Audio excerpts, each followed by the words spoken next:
ಎಲ್ಲರಿಗೂ ನಮಸ್ಕಾರ. Welcome back to Tejaswini Harsha YouTube channel. ಇವತ್ತಿನ ರೆಸಿಪಿ ಬೆಂಡೆಕಾಯಿ ಫ್ರೈ. ಬೆಂಡೆಕಾಯಿ ಫ್ರೈ ಮಾಡೋಕ್ಕೆ ಏನೇನು ಬೇಕು ಅನ್ನೋ ಪದಾರ್ಥಗಳನ್ನ ಫಸ್ಟ್ ನೋಟ್ ಮಾಡ್ಕೊಳ್ಳಿ. ಫಸ್ಟ್ ಬೆಂಡೆಕಾಯಿ, ಈರುಳ್ಳಿ, ಟೊಮೆಟೊ ಮತ್ತು ಬೆಳ್ಳುಳ್ಳಿನ ಗೆಜ್ಜಿ ಇಟ್ಕೊಂಡಿದ್ದೀನಿ, ಮತ್ತು ಕೊತ್ತಂಬರಿ ಸೊಪ್ಪು, ಸ್ಪೈಸಿಗೆ ಖಾರದ ಪುಡಿ, ಧನಿಯಾ ಪುಡಿ, ಅರಿಶಿನ ಪುಡಿ, ಮತ್ತು ಸಾಸಿವೆ ಜೀರಿಗೆ ಸ್ವಲ್ಪ, ಕರ್ಬೇವಿನ ಸೊಪ್ಪು, ಅಡುಗೆ ಎಣ್ಣೆ ಮತ್ತು ಉಪ್ಪು. ಇವಾಗ ಹೇಗೆ ಮಾಡೋದು ಅಂತ ನೋಡೋಣ ಬನ್ನಿ. ಫಸ್ಟ್ ಸ್ಟವ್ ಹಚ್ಕೊಂಡ್ಬಿಟ್ಟು ಒಂದು ಬಾಣಲಿ ಇಟ್ಕೊಳ್ಳಿ. ಅದಕ್ಕೆ ಫಸ್ಟು ನಾವು ಬೆಂಡೆಕಾಯಿನ ಹಾಕ್ಕೊಳ್ಳೋಣ.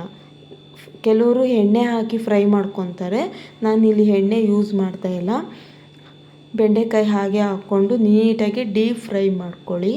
ಡೀಪ್ ಫ್ರೈ ಆದಮೇಲೆ ಒಂದು ಪ್ಲೇಟಿಗೆ ಅದನ್ನು ಸೈಡ್ಗೆ ಎತ್ತಿಟ್ಕೊಳ್ಳಿ.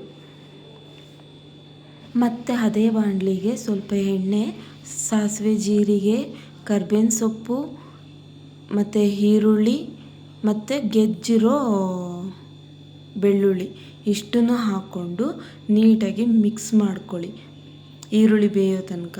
ಈರುಳ್ಳಿ ಸ್ವಲ್ಪ ಫ್ರೈ ಆದಮೇಲೆ ಟೊಮೆಟೊ ಹಾಕ್ಕೊಳ್ಳಿ.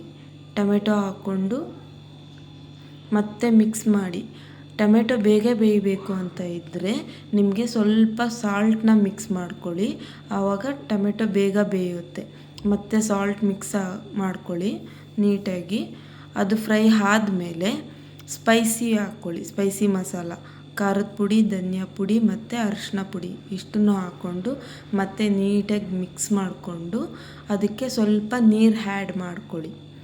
ನೀರು ಹಾಕ್ಕೊಂಡು ಮತ್ತೆ ಅದನ್ನು ಮಿಕ್ಸ್ ಮಾಡಿ 2 to 3 ಮಿನಿಟ್ಸ್ ಅದನ್ನು ಬೇಯೋದಕ್ಕೆ ಬಿಡಿ. ಅದಾದಮೇಲೆ ಫ್ರೈ ಮಾಡ್ಕೊಂಡಿರೋ ಬೆಂಡೆಕಾಯಿ ಇದೆಯಲ್ಲ, ಆ ಬೆಂಡೆಕಾಯಿನ ಆ್ಯಡ್ ಮಾಡ್ಕೊಳ್ಳಿ. ಅದಕ್ಕೆ ಬೆಂಡೆಕಾಯಿ ಹಾಕ್ಕೊಂಡು ನೀಟಾಗಿ ಮಿಕ್ಸ್ ಮಾಡ್ಕೊಳ್ಳಿ.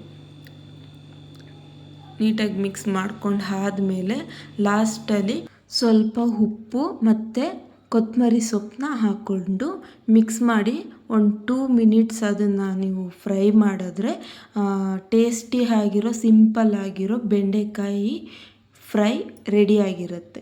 ಎಲ್ಲರೂ ಇವತ್ತಿನ ಬೆಂಡೆಕಾಯಿ ಫ್ರೈನ ಟ್ರೈ ಮಾಡಿ. ಇಷ್ಟ ಆದರೆ ಲೈಕ್ ಮಾಡಿ, ಕಮೆಂಟ್ ಮಾಡಿ. Thank you so much. Next ವಿಡಿಯೋಗೋಸ್ಕರ ವೆಯ್ಟ್ ಮಾಡ್ತಾಯಿರಿ.